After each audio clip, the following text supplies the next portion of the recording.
So, dear FMG colleagues, good day to you all. Wherever you are joining from depends upon that. I am Dr. Mohammed Saeed, and it's my honor to moderate today's session on the US withdrawal from international organizations. A development affecting over 65 entities, more than that, even, including both UN and non UN bodies. Our discussion will particularly and likely would focus on implication for trade-related institutions and notably the three Geneva-based entities. I'm delighted to welcome our three esteemed panelists, Guillermo Vélez, Rajesh Agarwal, and Keith Rockwell, well-respected members of the Geneva trade community and very well known for their lasting contribution to the trade world. Their friendship and wisdom have profoundly shaped my own understanding of the multilateral trading system. I will not introduce them in detail, but on behalf of all of FMG colleagues and myself, I thank them for joining us and for sharing their insight on this critical topic. As always, today's session will be conducted under the Chatham House rules, so non-attributable. I'll take a few minutes to set the scene, and then each of my panelists would have 15 minutes to speak. I'm given to understand that Rajesh wants to also show some figures, so he will be using few slides just so that you don't get lost or don't get bored. The US withdrawals, I would say, beyond the headlines, can be examined through structural, economic, strategic lenses.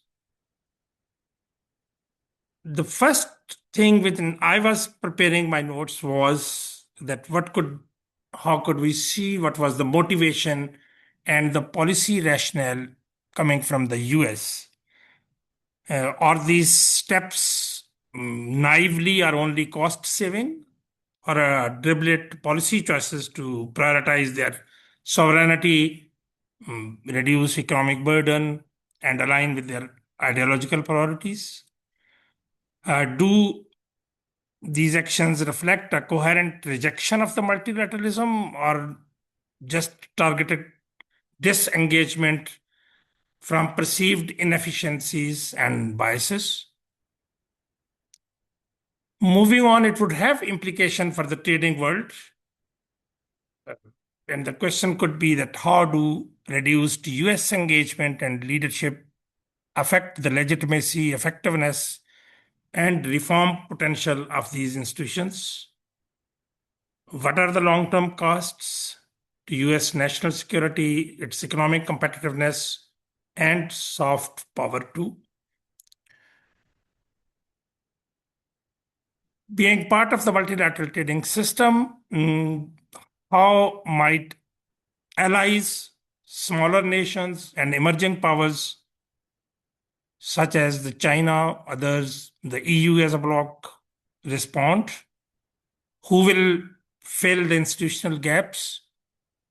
And what does this mean for the rule-based order and especially global challenges, in particular I would say, trade standards, regulatory coherence, climate, pandemics, and whether this is a shift towards flexible coalitions like plurilaterals within the WTO or even outside the WTO. When I see from the broader context, I ask myself that is this a temporary recalibration or a kind of a permanent departure from the time of the post-World War II when the GATT started? What risks does it pose for smaller countries' access to the multilateral redress? And how might it reshape global cooperation and the trade capacity building efforts by some of the key organizations? These questions, I'm sure, would guide a focused, constructive dialogues on the implication for policy, practice, and partnerships in the multilateral landscapes. Thank you very much for joining, and let's begin. Our first panelist today is Guillermo Vélez. Guillermo, over to you. Thank you very much, Mohammed, and thank you for that introduction. Delighted to be in this virtual gathering with all of you. Small remark to start with. I've been away from UNCTAD for over almost 8 years now, and I've been in contact, of course, with my former colleagues, but my views are mainly, well, not only personal, but mainly from distance, I would say. Not in terms of my interest or affection, but I'm quite distant from daily life in UNCTAD. I've been requested to speak more about it. But first, I would take the opportunity, Mohammed, of being the first panelist to sort of see the context, not the broader context, but related to all these executive orders and memoranda withdrawing the USA from international organizations. And in that respect, we should remember that this is nothing new in the history of the United States. Of course, with complete different context, different executive orders, and presumably different political objectives. But not to go back to 1947 and the efforts to have an international trade organization and the ultimate withdrawal and help to establish the GATT and so on. Just to remember what was the first Trump presidency, we had already some signals there of withdrawing from international organizations as a tool to express a direction of foreign policy. In my view, these instruments are more, it's not that they are not important, but they are more symbolic than substantive. This is my first approach. Now, we have to remember that I think it was on the very day of the inauguration day that if it was not precisely on that date, immediately after, President Trump signed 2 executive orders withdrawing from WHO and from the Paris Agreement. But also, and this is interesting, he signed a memorandum immediately after taking office, denying OECD effect of a global tax deal within the US jurisdiction. So I would say the first purely economics, if you want, withdrawal was immediately after the inauguration day, and it was related to a fora which traditionally has been seen, it's not anymore, as we all know, but more of economic cooperation among rich countries or developed countries, okay? So a very initial signal of withdrawal was that memorandum. Well, then came, as we all know, the United Nations Relief and Work Agency on Near East, the executive action. UNESCO, once again, UNESCO has been in foreign policy of the United States, in and out, and withdrawals and returning from different political parties. It was the Democratic Party that that withdrew last from UNESCO. Again, it was reintroduced by President Biden, and again now UNESCO is seeing a bye-bye from the United States. And then this year, after an order to review all the international organizations, this withdrawing from 66, as you were mentioning, Mohammed, 66 international organizations. Now, it's not 66 international organizations to start with. No, it's in some cases it is, in some other cases it's certain bodies or fora. And that's important to make a distinction, because that's the element of symbolism and perhaps less effectiveness. It's not the international organizations that they are withdrawing from, but rather bodies. Second element that I would like to underline, it's and perhaps somebody else from this group can be more illustrative than myself and more illustrated than myself. There are executive orders and there are memoranda. I don't know if that legal distinction is really relevant, but it sounds to me like memoranda, it's more of a legal instrument, easier to sort of to return to the pre-antebellum situation at a certain point.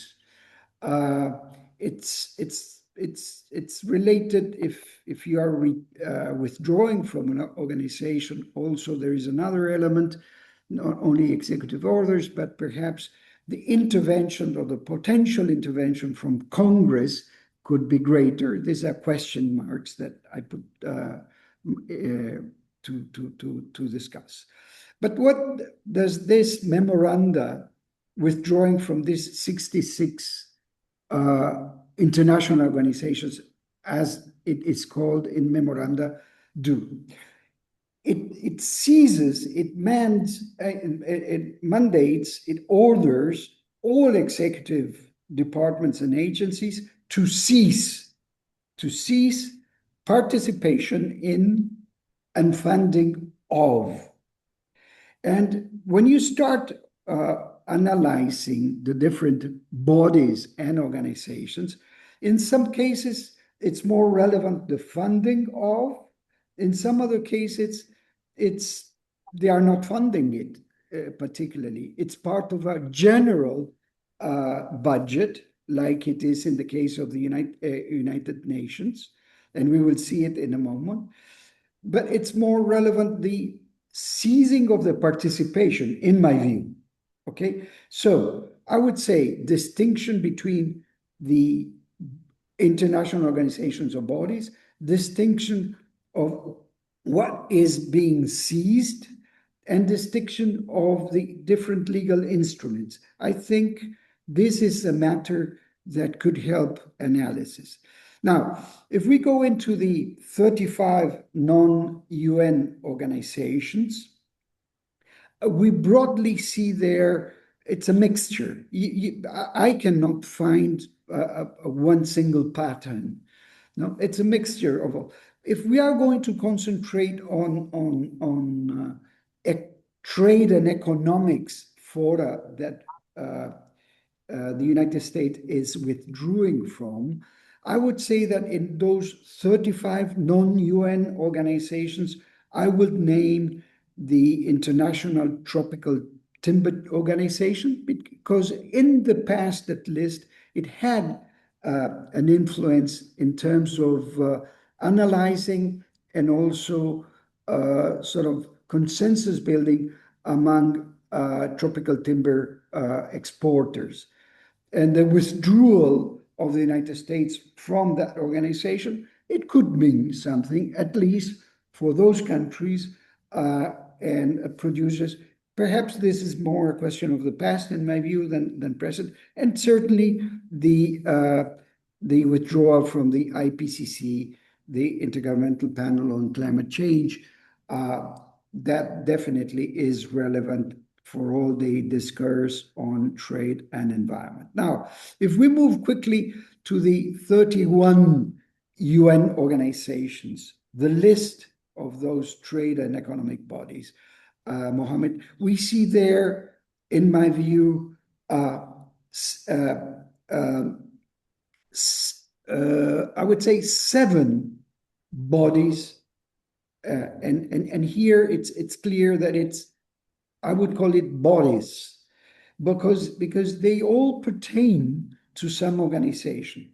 It is the DESA, the Department of Economic and Social Affairs, the economic commissions. From the 5 economic commissions, the United States is withdrawing from 4 of them. The only exception is the European Commission, the Economic Commission for Europe.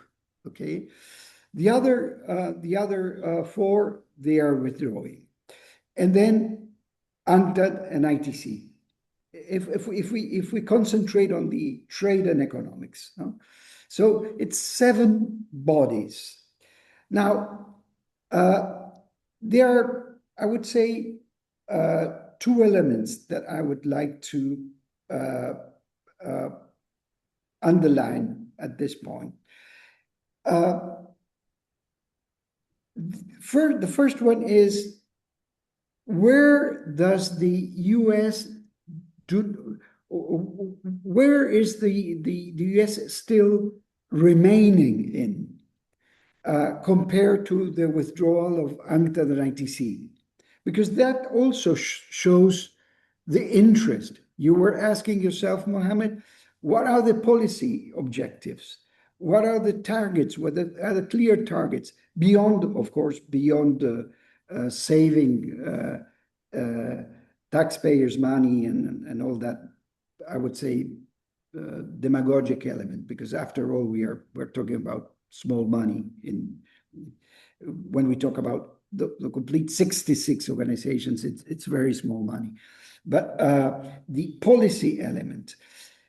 Number one, on trade, they are remaining in their own way. The US is remaining in WTO. So pure rule-making organizations, it is staying. They are withdrawing from ITC and UNCTAD. Regarding the commissions, the economic commissions for different regions, they are remaining on the Economic Commission for Europe, as I was mentioning. So it's interesting to ask why there. In this case, it's rather normative as well as it is WTO, because the European Commission, the Economic Commission for Europe, has a focus different to the rest of the regional economic commissions. It has a focus, as we all know, on technical regulatory elements, particularly on transport.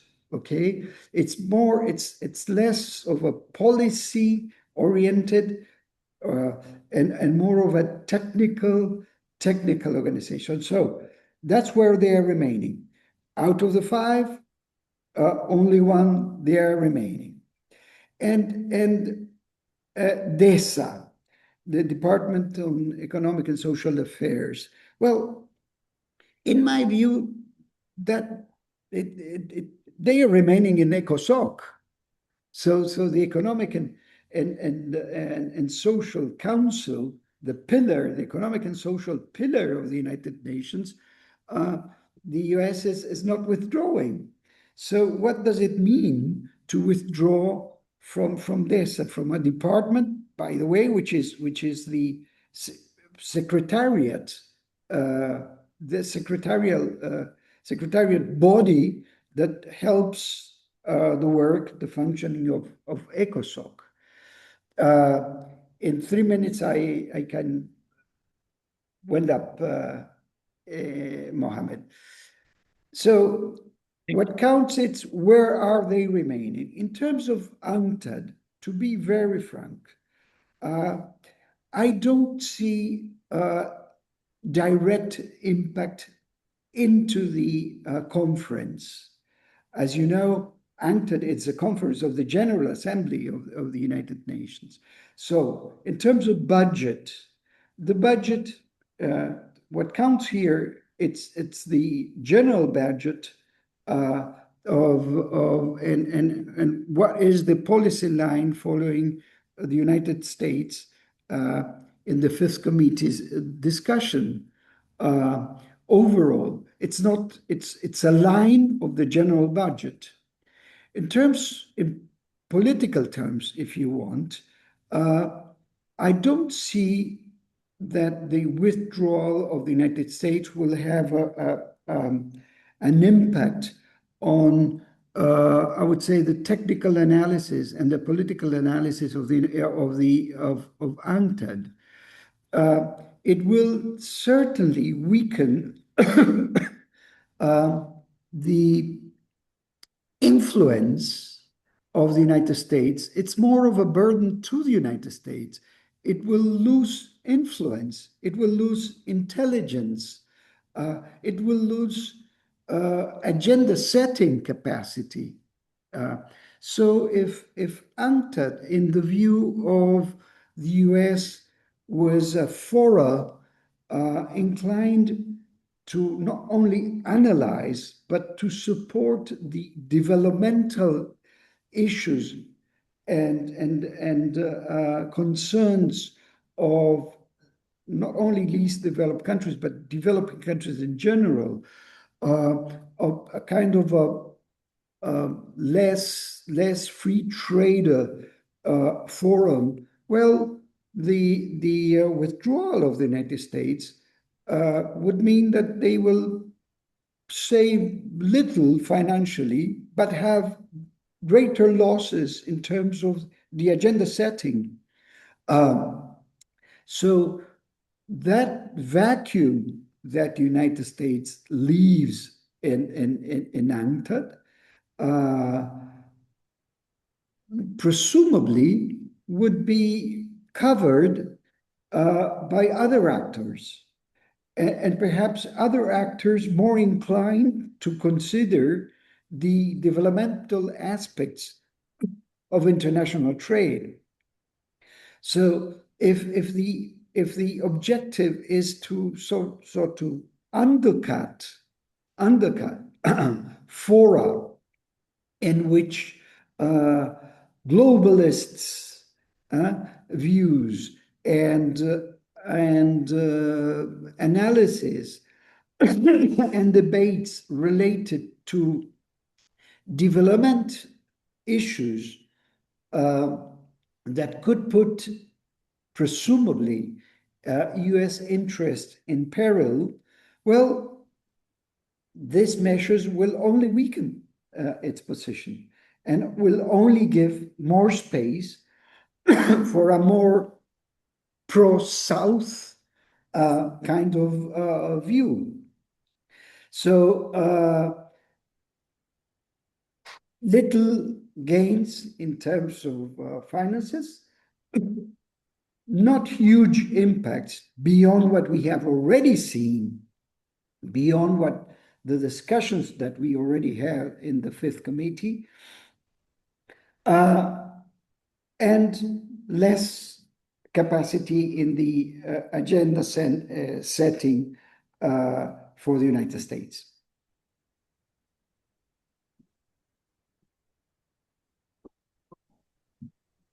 Thank you, Guillermo. Thank you very much for highlighting this. And as always, you sounded optimistic, having less impact. And if there are any, they are more for the US rather than the organization. But let's move on to Rajesh. I'm sure Rajesh would talk about the broader implications and the policy rationales, but focusing more on the ITC. Rajesh, floor is yours. Thank you so much, Dr. Said. Dr. Said, it was very nice to hear Guillermo because he gave a top-down, kind of picture of how we are dealing with this subject. My approach will be to give bottom-up and then add another point to the broader discussion of the role of other big players, how they respond to the US initiative in reducing this cut, especially the European Union, because that's what ITC, I'll use this example for. Now, if the slides can be there, just because I wanted to, some basic facts are important. That's why I'm using these slides, so that the numbers otherwise are very boring. So the next one, please. Just to the next one, next slide, please. Yeah, just the two figures need to be remembered. Whatever is the total budget of 160 or 155, but the regular budget is contributed jointly by the United Nations and the WTO on a 50-50 basis, which constitutes at present only 30% of the ITC's budget, whereas the extra budgetary resources, which are project-based, etc., constitute another 70%. So this will be helpful in first deciphering the static, but then I'll go to what can be the dynamic kind of scenario which can develop because of this action by the United States. Next slide, please. Yeah, so US withdrawal affects only the regular budget. That's the 30% component. That's why I'm saying, because US contribution to extra budgetary resources is negligible, less than $1 million, and they have never been fond of ITC. I mean, all these 20 years that I've been associated with ITC, 2 years now after retirement and 18 years within it, they have never been fond of ITC, and the contribution has been minimal. And not only that, they have always been questioning, how are we using our regular budget? And in fact, these were the difficult questions they would ask every time when the committee met. So the impact is limited to 29 or 30% of ITC's total budget at present. Next, please. Now, this is an important thing, to understand the nitty-gritties. It's a joint UN-WTO agency. All these years of my association, we always considered as a strength and a safety net.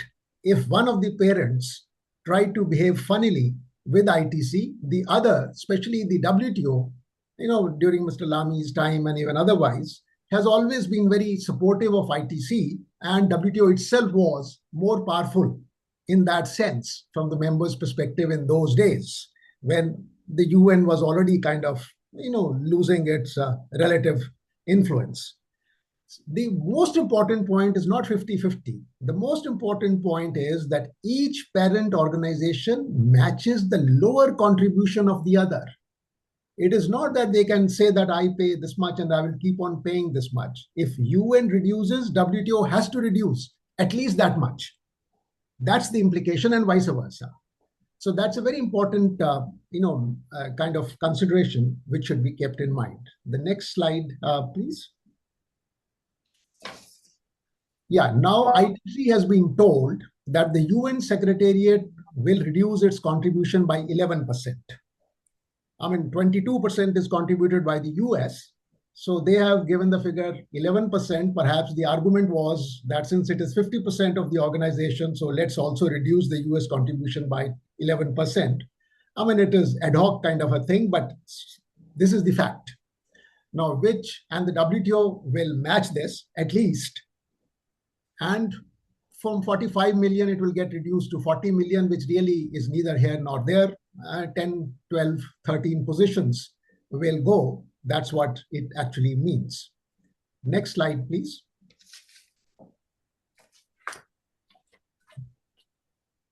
Yeah, next slide. I have already covered this. Yeah, now most important is, now there's an uncertainty about WTO's future position on financing ITC.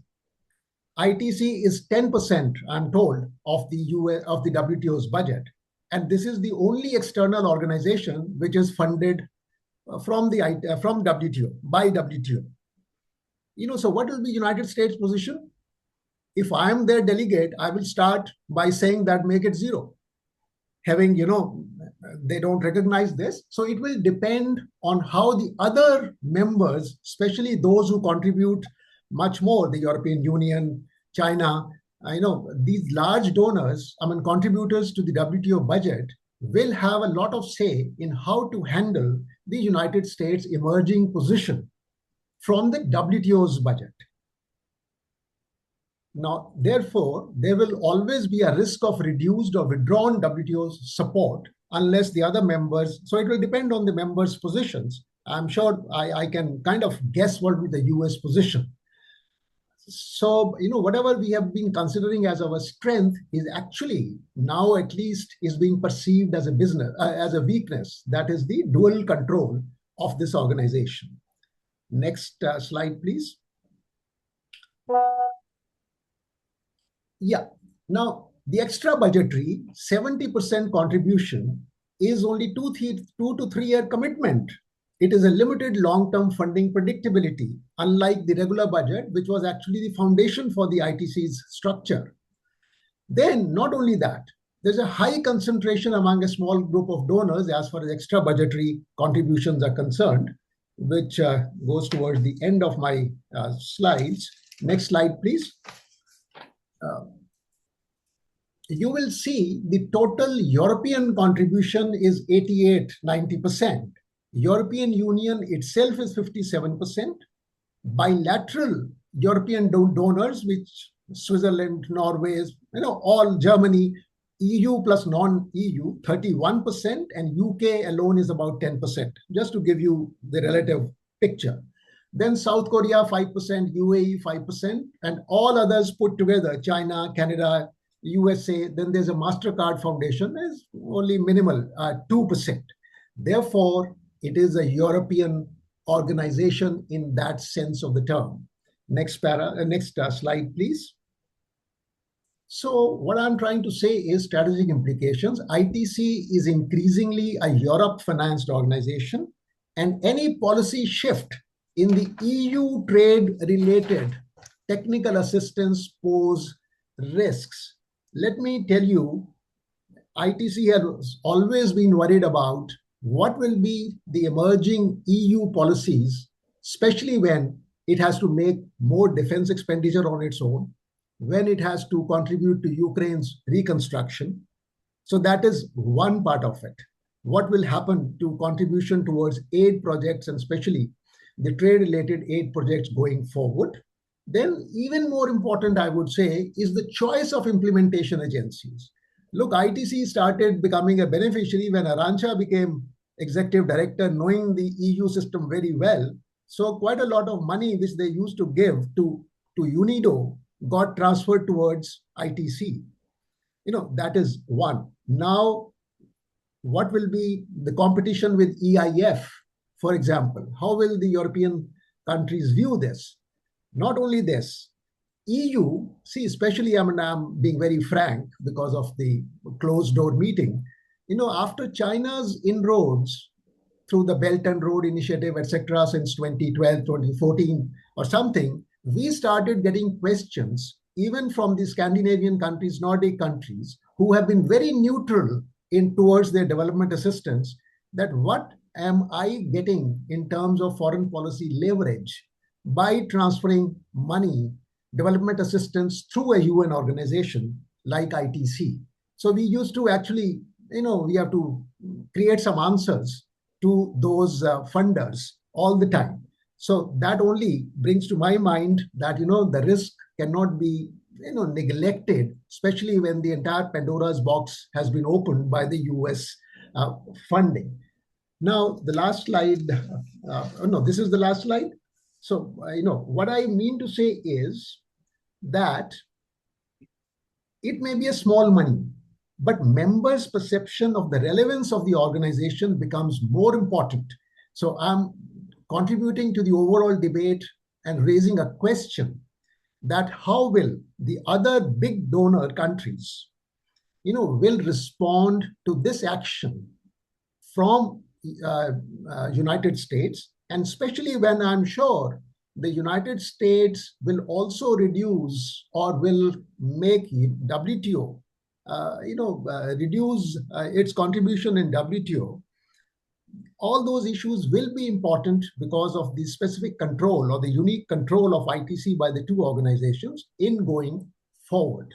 So that's what I thought, that by this bottom-up putting the figures together, I should raise the question of how the other big donors are responding to this situation. Thank you.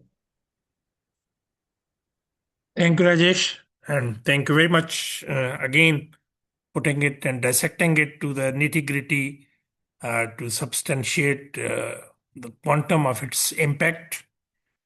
You are so focused, but we wanted to hear more from you, maybe after Keith, about the strategic things other than just functioning of the ITC, about the systems and the others.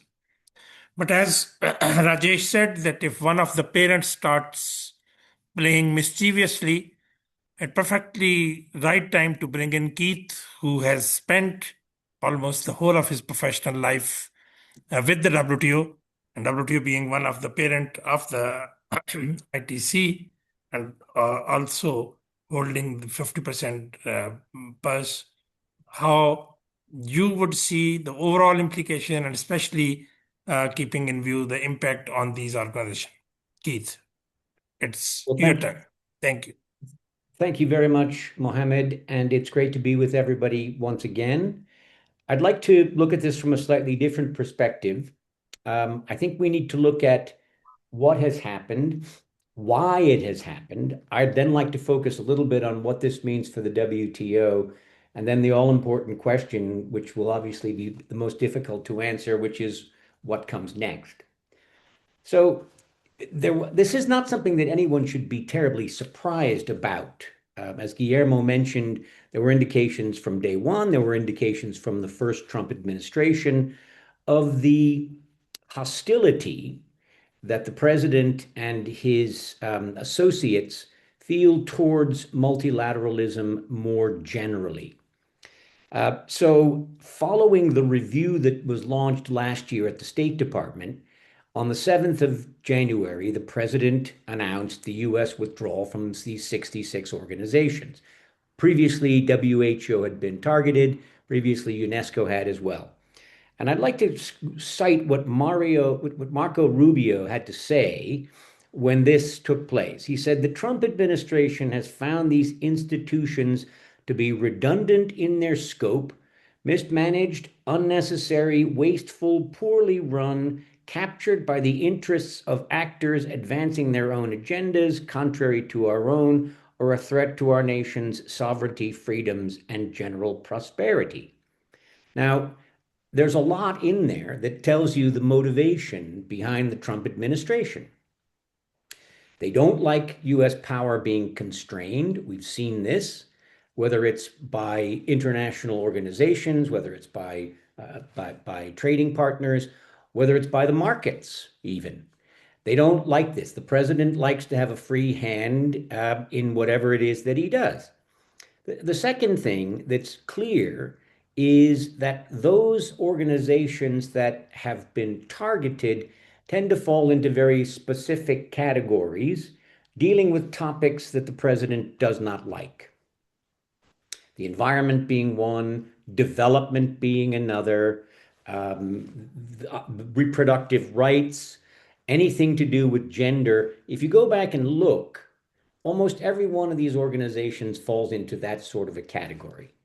And it's something which is ingrained in him and dates back to, for many, many years, to when he was operating various and sundry businesses in New York City.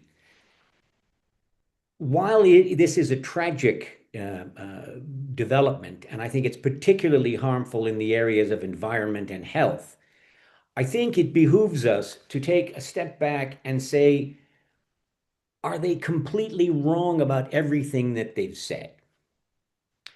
Is there the possibility that in some of these organizations, there has been capture of the agenda by interests that may not be that broad?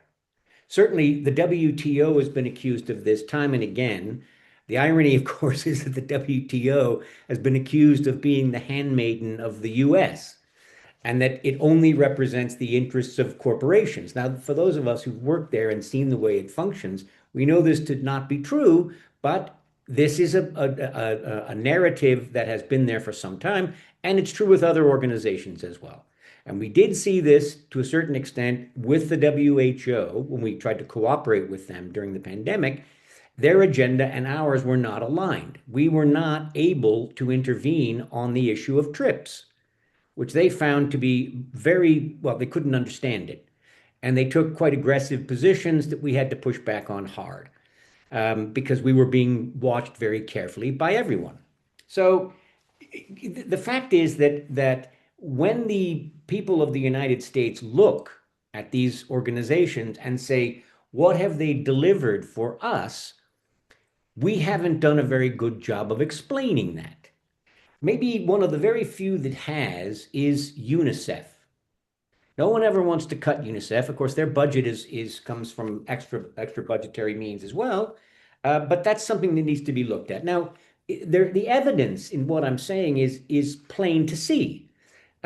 Secretary General Guterres has been saying for quite some time that there needs to be major reform. He saw the handwriting on the wall from the first day of his tenure in 2017. He started to push for reform, including ways to make the organization more efficient.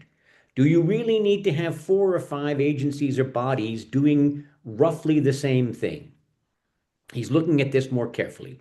Do you really need to have so many employees from the Council on Human Rights or the World Health Organization based in Geneva or New York, when the real issues, the real problems are in the field? And I know many of my friends who work for these organizations, they have lives here in Geneva, and they don't want them to be upended. But to be frank, that's not the point of the organizations. So I think we need to look very carefully at what has been going on and say, look, is there scope for us to improve the way in which we operate? And I think any organization that says that there isn't is deluding itself. So let's just get that out of the way if we can. This is not new. Guillermo mentioned this before. The US has pulled out of the Human Rights Council 3 times and out of UNESCO 3 times. It's pulled out of the WHO at least twice that I know of. And it's something that is not necessarily going to go away. Because although subsequent Democrat administrations have reinstated the US in these agencies after George Bush and then Donald Trump pulled the United States out, I don't think there's any guarantee that the subsequent administration, be it Democrat or Republican, would do the same thing. I don't think we can count on that. Hopefully that will be the case, but can we say that for sure? No, we can't. We can't. So what does this mean for the WTO? First of all, what does it mean for these international organizations? I would agree with much of what Rajesh and Guillermo said, but in other cases, this will be very difficult financially because the US provides anywhere between 20 to 30% of the budget for many of these organizations. Plus, they offer expertise and cooperation. The scientific community, the research community in the US is a very important reservoir of talent and intelligence from which these organizations have been drawing. And I think it's very sad that these cooperation agreements will now be terminated or at least set to the side. So it's looking to me as though this will have blowback on these organizations. Will it affect the US? Well, yes, as Guillermo had said, it's going to affect the US because they will not have a say in setting the agenda.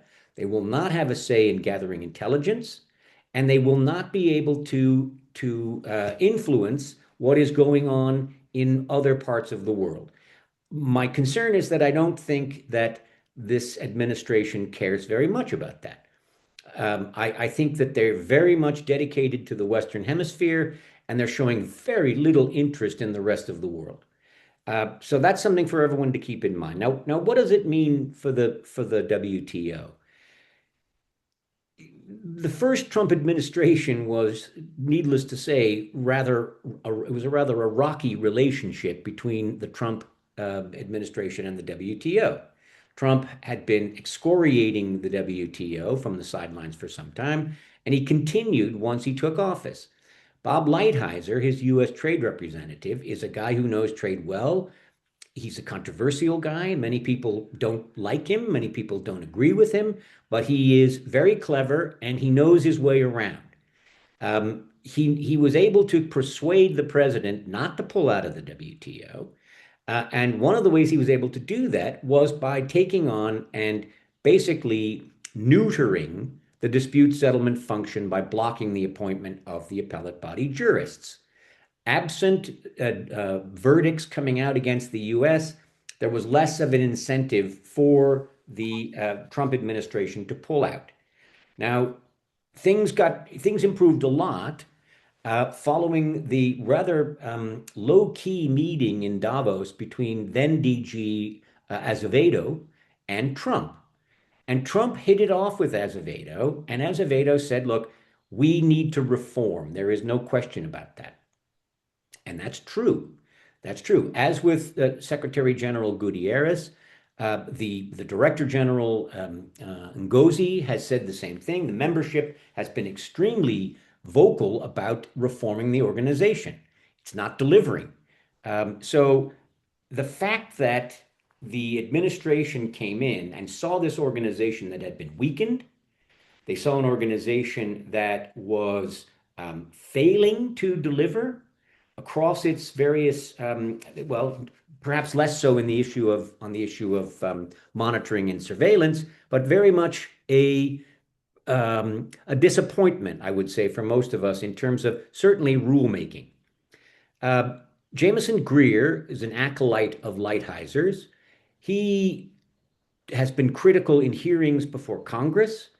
He said the organization is not fit for purpose. He said, when people ask him about the WTO, he says, we have them right where we want them, which is a slightly uncomfortable thing to say. So when the second Trump administration came in, there was quite a lot of concern from the Geneva diplomatic community. But I think things are, to a certain extent, calming down. Obviously, the tariffs have been very unsettling for everyone, but there seems to be a huge amount of recalibrating by the White House. No one is quite sure what's happening. The Supreme Court, who knows where they are with respect to the ruling on the Emergency Powers Act. It's a problem for others because they're uncertain about what U.S. policy is going to be. But the U.S. did a couple of things that are encouraging with respect to the WTO. It looked as though they were going to cease to pay into the budget, as they had said with the OECD. There was an announcement on the website saying the U.S. is pulling out of its financial commitments to those organizations. But then very quickly, within a week, that was reset. Now, I think there's a couple of reasons for that. One of them is that the word is that the Office of Management and Budget did this without consulting with the relevant agencies, including USTR. And when those agencies heard about this, they were not happy, and they were able to push very firmly back, and that funding was then put back in place. Now, the WTO's budget overall, as everyone knows, is quite modest. 205 million Swiss francs. The US contribution is 23 million Swiss francs, which is a rounding error for a country that has a budget of $7.1 trillion.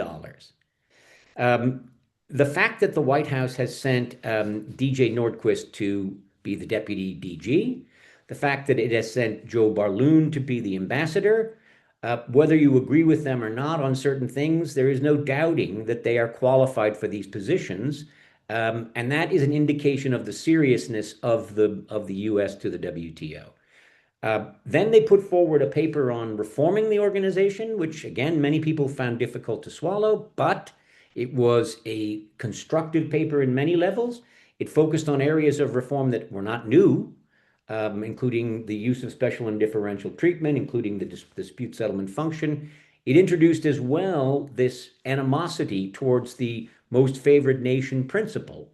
And interestingly, EU Trade Commissioner Šefčovič echoed those concerns about MFN in an op-ed piece in the FT just a couple of weeks ago. I was in Brussels last week, and there's a real re-examination of how to go forward, even looking at things like consensus, responsible consensus, an idea introduced by Singapore, the use of MFN in a more selective way.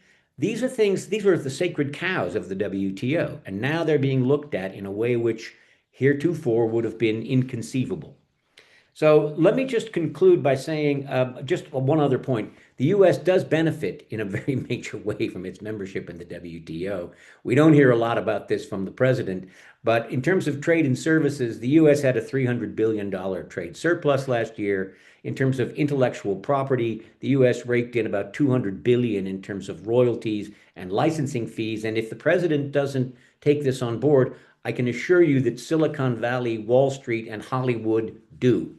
And they carry a lot of clout in this administration. So what's going to happen? Well, one thing to keep an eye on is Congress, because under the 1994 WTO agreement, Congress is required to review U.S. participation every 5 years. This is the 5th year. This is the year for the review. The issue has never really been a problem. Usually these issues, the Congress just sets it to a side. The House has been rejecting these things time and again. My guess is that will be the case this time around because of the benefits that come to the U.S. and referring to the vacuum that Guillermo spoke about. If the U.S. were to pull out of the WTO, that vacuum would be very quickly filled by China and by the EU. And that's something that I think this administration would have a hard time swallowing. So let me just conclude by saying the U.S. will not be leaving the WTO in any time soon. Whether they'll be leading, that's a more open question, and I'm not sure that they will. I think they're going to be chipping in here and there. The next administration, well, we'll just have to wait and see what their perspective is on this. Thank you, Keith. Covering all those strategic, commercial, and economic aspects of this action of the administration. I think you build on what Guillermo said, that U.S. decided to remain in the WTO, which he mentioned that it is maybe from the perspective of rulemaking and withdrawing from those which are more development oriented or capacity building. So the influence they wanted to keep, and you also complemented that by their commercial interest in services as well as in the intellectual property area. So this is the time that I would like to hear from my other participants, dear FMG members who have joined. So the floor is open. Please raise your hand for a comment, or if there is a question. I would appreciate if you can identify to whom it is directed or if it is for all the panelists. So the floor is open. Thank you.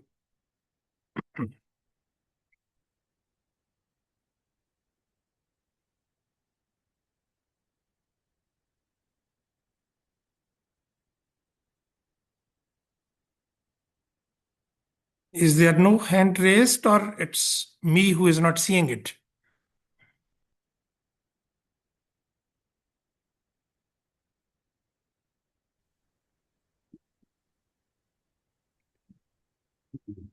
I don't see any hands raised, Mohammed. Yeah.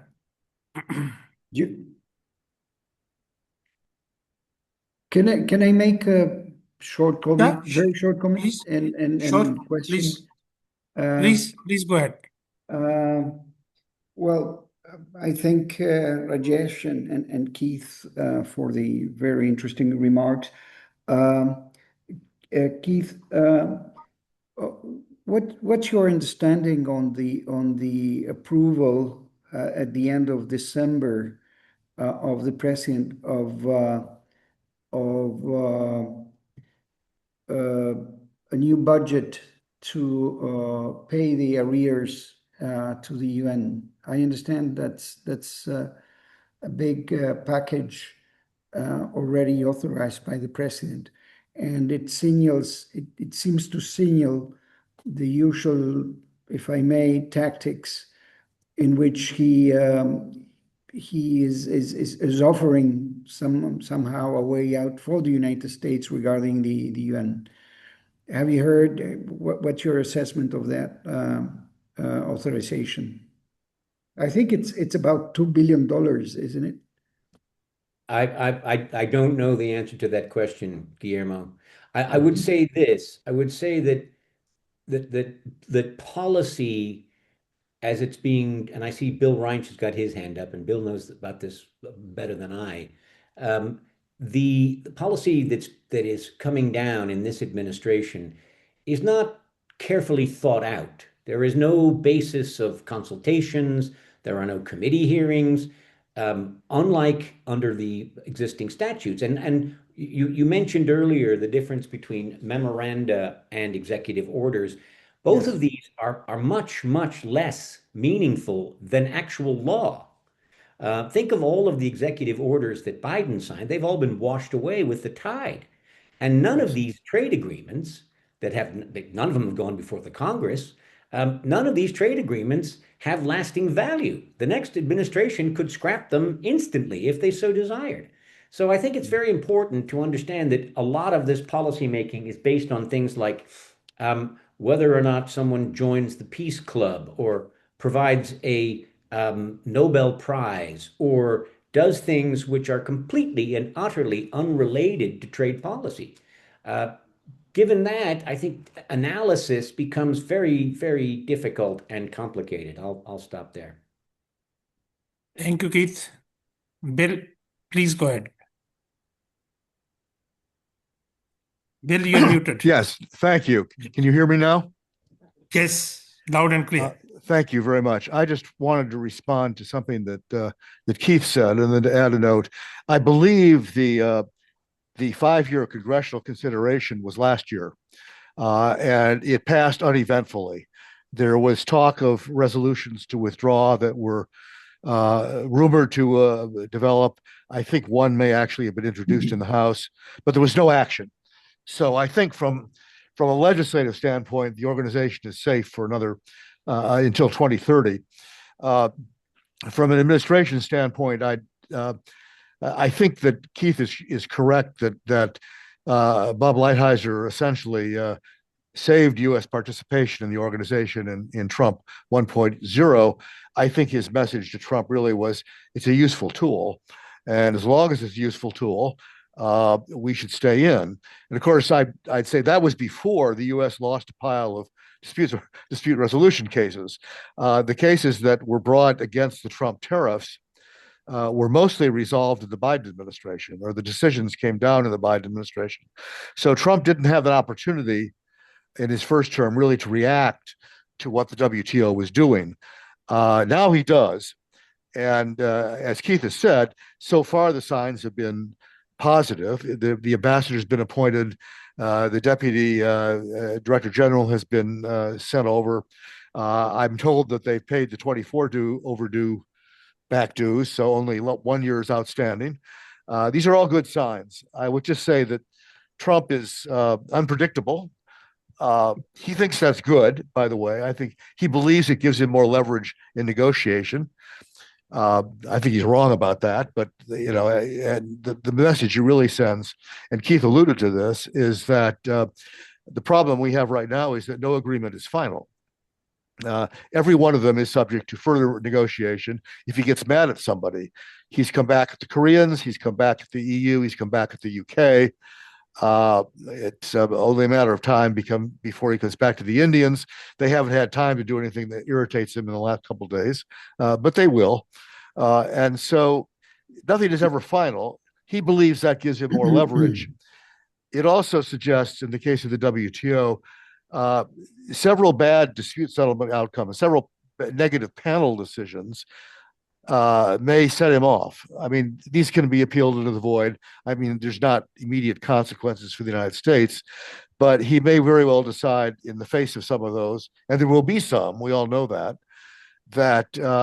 this organization is not worth his continued participation.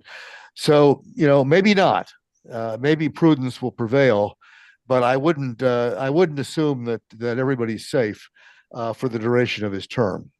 Thank you. Thank you, Bill. I see Mario. Mario, please. Yeah, You have thank the you, floor. Mohammed. Basically, it's a question, it's a comment or question, I guess, to Keith or Guillermo, because so far I haven't heard about I would say the reaction of the U.S. vis-a-vis in the areas where they have a competitive edge, meaning intellectual property, WIPO, meaning international financial organizations, or the Civil Aviation Organization, or the International Maritime Transport. All these organizations are, I would say, very useful for the US, and I haven't heard anything. Perhaps you had. Well, this is the point, because he does actually listen to many of the business leaders who fall into those sectors. He himself doesn't consider trade and services to be very important.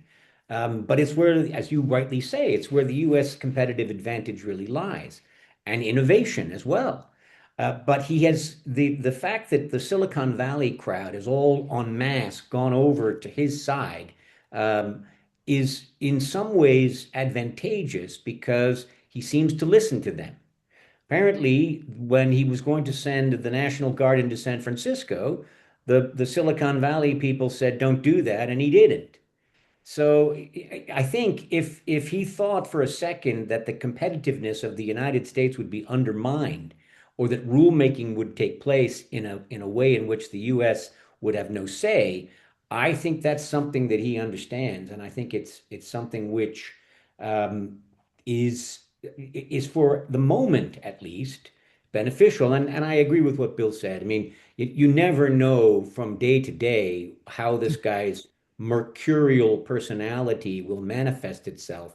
But no one is particularly safe. One thing I think is important is, and Bill may have another view on this, but according to my old friend Rufus Yerxa, who was instrumental in creating the legislation that led to the WTO agreement, Congress would have to approve legislation to pull the U.S. out of the WTO. Now, not everyone agrees with that, but that is something to consider. Of course, that hasn't been something that has constrained this president up to this point. But I think that's something that's important to keep in mind. I don't think Scott Bessent is going to advise him to pull out of the World Bank or the IMF. And the fact that funding was reinstated for the WTO and OECD tells you that others are weighing in as well. Yes. Are you seeing me? Yes, No. we cannot see you, but we can hear you, Guillermo. Okay. No, in answering Mario, I would agree with Keith. In a phrase, Mario, I don't think that any of these withdrawals show a kind of a blanket kind of withdrawal. It's it's quite focused. The fact that, for example, once again, that the Economic Commission for Europe was retained. It doesn't make sense to me. It's a little bit contradictory, the fact that they withdrew from the ECLAC there in Santiago. It doesn't make sense because of the political sort of emphasis on the Western Hemisphere would in my own logic would call for retaining also ECLAC at least. But this shows that it's not a kind of a broad blanket withdrawal from all international organizations, but more of a focused, perhaps taking into account suggestions, requests from special interest groups, as Keith was mentioning. So it's much more careful. And the second element I would like to emphasize from what Keith has just mentioned, it's the Congress approach. In the past, we have seen and that's for me, it's a concern. We have seen Congress much more active, pro and or against. In the case of UNESCO, for example, throughout history, you had voices from on both sides. Here, from what I gathered, there was broadly silence, I would say, from Congress. That's a very negative element, I would say, in terms of having no concerns and having no expectations that a different administration could change things, particularly if Congress does not raise any attention. I haven't seen any sort of a broad Congress reaction to this withdrawal of these 66 organizations, contrary to what happened in the past with WHO and with the UNESCO. So questions also that raises concern. No? Regarding WTO, I would agree with what has been said in terms of how careful, quote unquote, careful the administration has been in order not to give signals that they are really pulling out. Which, by the way, and this is to end, Mohammed, I think we should, as friends of multilateralism, we should think about how we can use the 40th anniversary of the launching of the Uruguay round. And this is inspired by the fact that I'm here in Punta del Este enjoying the nice weather here. But how we could make use and our little contribution as an informal group of experts, how we could use that opportunity by September this year to do something, launch something, raise attention with an objective perspective regarding our concern particularly for WTO. That's it. Thank you, Guillermo. Rajesh, please, you have the floor. Thank you. Sarita, I just want to make two very brief points. One, in the friend circle, I have met people from WIPO and ITU. They see no danger. In fact, jokingly, they say that the money saved by United States from the United Nations can perhaps augment their resources, in fact. So that's the situation about the organizations that the United States like. Now, I think on the broader scale, if you look at those 65 or 66 organizations that the United States is pulling out, they are basically economic and social development agencies or that kind of functions. So my point remains, which I was trying to put through the ITC example, will the other countries who are in a position to do so will step up their support for those aspects of the UN system, or we will find attrition of this function of the United Nations system going forward. Thank you, Rajesh. Any other question or comment? As you make your decision to raise your hands, let me bring in this aspect that to what extent these withdrawals from different entities, I won't say international organizations or working parties, has impacted the leadership which US used to enjoy over the last many decades, and whether is there a vacuum of the leadership to take the things forward or different organization, and if there is, how that would be filled up by others, and who could be that? Or could it be like the topping of the FIPS or the friends of the systems or the middle grounders? How do you see this? And let me start with Rajesh. I think, Rajesh, you have been too deeply involved in the negotiations and working of these organizations and seeing the leadership role played by the US, how would you see that? Sorry to put you on the spot, but I thought us will benefit from your experience. No, look, I think what you're asking me has already been answered in a way during the discussions earlier. United States, to my mind, was never interested, and I'm speaking purely from the ITC example. I'm not speaking from, say, the FAO or the World Food Program, etc.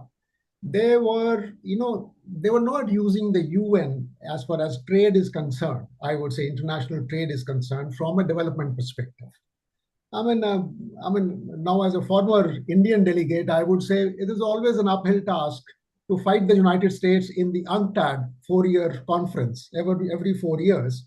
What will be the mandate which will be given to UNCTAD, etc. So they have never come across as development friendly in the international trade sphere. So, to that extent, I'm kind of saying, but I do take the point. I mean, that is what my personal feeling is also, which Keith Rockwell has very clearly stated, that they find benefit, in WTO. And I know for sure in WIPO and ITU, etc. So wherever the future, whether in terms of intellectual property or telecommunication regulations, which are the emerging economic issues from the regulatory sense in the competition which is going on in the geopolitical sense also, where that they are important, and the United States would definitely like to keep a leg and a leadership role in that sphere. That's my understanding of the whole scenario of the US position. Guillermo has to leave, so let me go to Guillermo and ask his take on this. How he sees it, and then I'll request Keith. Well, Guillermo, you have the floor. As mentioned by Rajesh and others, I mean and as I stated at the very beginning, the pullout from these bodies. First, it's very informal in terms of the instruments used, so that they can be reversed at any point in time. Nobody knows. We could be.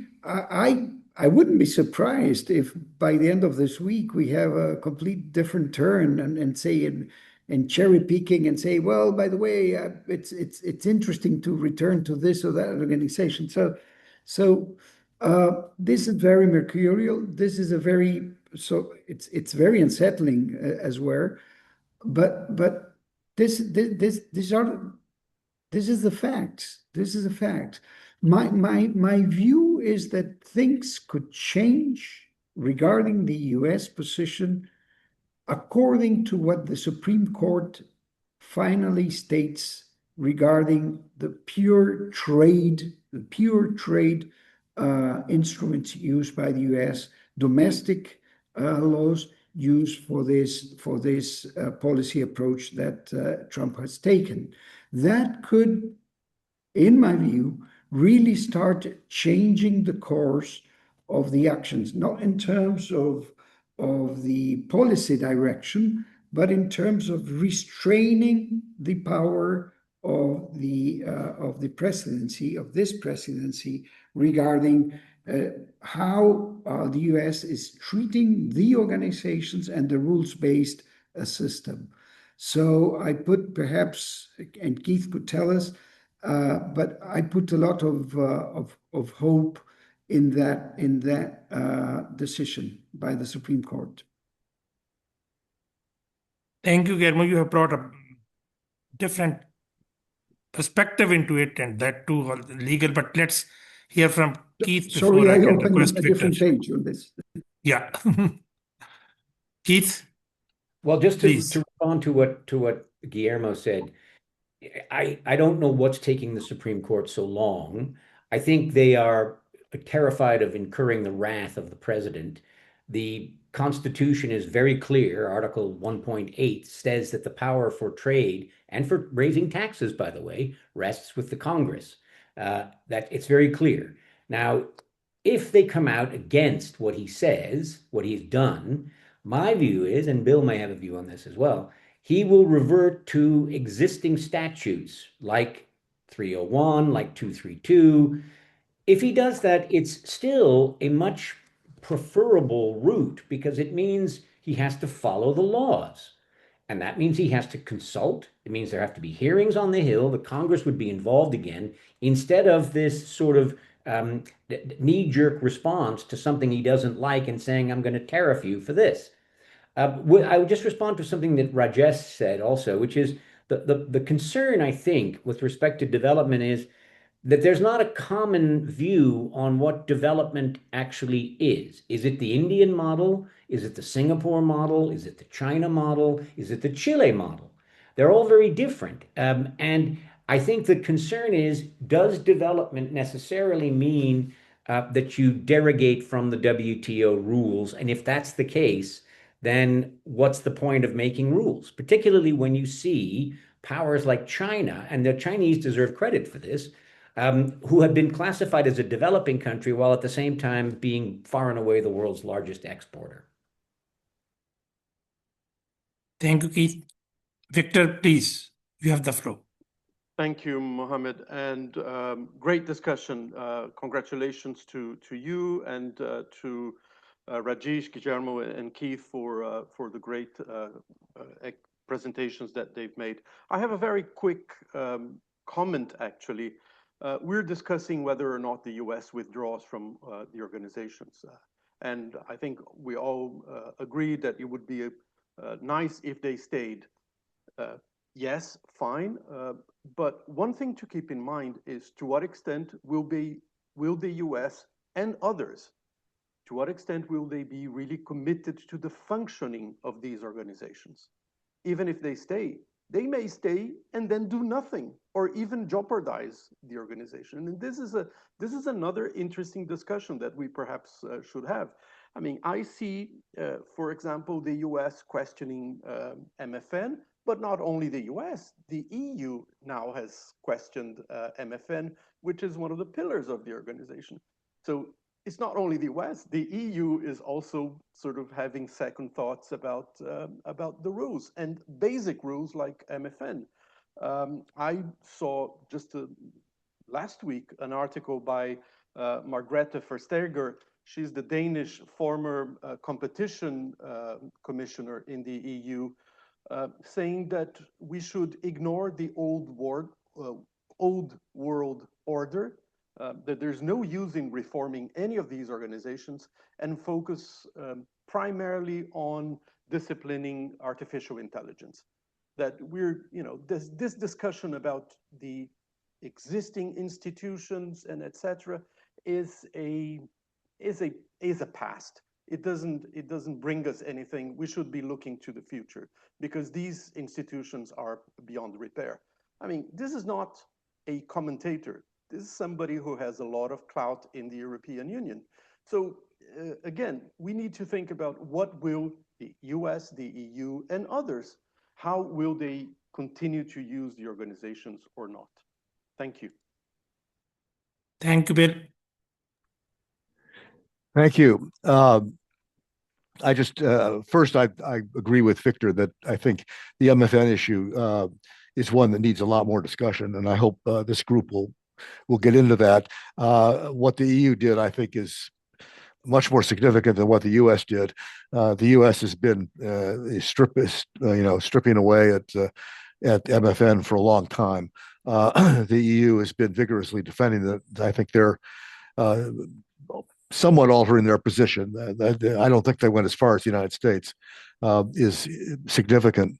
I just wanted to comment quickly, and then I apologize, I'm going to have to get off early.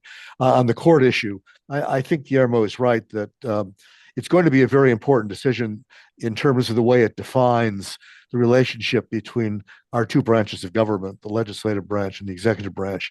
And I think the reason it's been delayed is that the Chief Justice knows that and wants to avoid a 5-4 ruling, wants to get as big a majority as he possibly can for a decision that's really going to be a landmark decision in our history. And that's taking time. If in order to construct an opinion that gets, he'll never get everybody, I don't think, but gets 6 or 7 on the same place, same page, that's obviously taking some time. It also suggests the decision's not going to be a simple the president wins or the president loses. It's going to be more complicated than that. And I don't want to bore you with details. But I also think that, as Keith said, that the economic consequences will be limited because the president's already said he intends to reimpose the tariffs using different statutes. As Keith pointed out, that's harder than it looks. There are a lot more speed bumps and qualifications that he'll have to go through, and there will be more litigation. No matter what he does, he'll be sued. So we're going to be seeing this. It's going to be like the American movie Groundhog Day. We're going to see this over and over and over again. He'll act, he'll be sued, he'll lose, he'll go to Plan C, he'll be sued, he'll lose. So expect this to continue. Great fodder for further discussions. Thank you. And excellent for the lawyers. They're the only ones that make money on this, the lawyers. I don't see Alan on the call, so you'll have to get his comment later. Thank you, Bill. I think we all have seen that piece which Alan shared about the reciprocal tariff, Supreme Court decisions, and the options with the administration, which is quite, I would say, enlightening. Still, we have about 6 to 7 minutes. Let me share and then invite comments from anyone who can or who would like to. That instead of looking that this is a kind of knee-jerk reactions or coming from the Trump as a person, and then the mode which Guillermo said that the way this executive orders and the memorandum has been structured is less legalistic rather than more informal, and there would be easier to withdraw from that.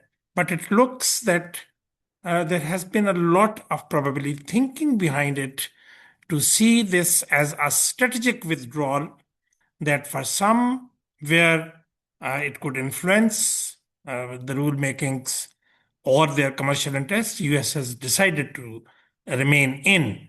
And those where they wanted to send the signal, probably they have opted for that.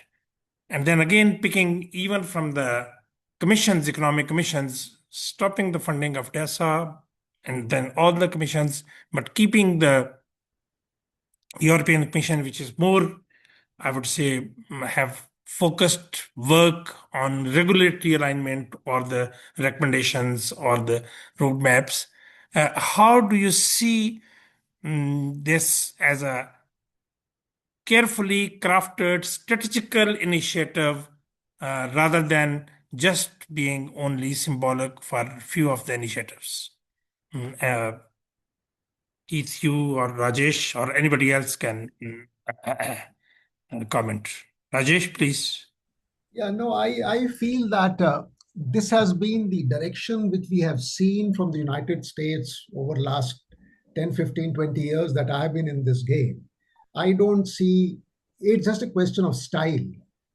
I mean, the current gentleman at the helm of affairs is brusque, perhaps, doesn't, put it in the nice diplomatic terms and puts a bump, full stop on all that. So it is more, to my mind, it is more a style and abruptness rather than the trajectory of what the likely US position, which I have seen being evolving over the last 15, 20 years.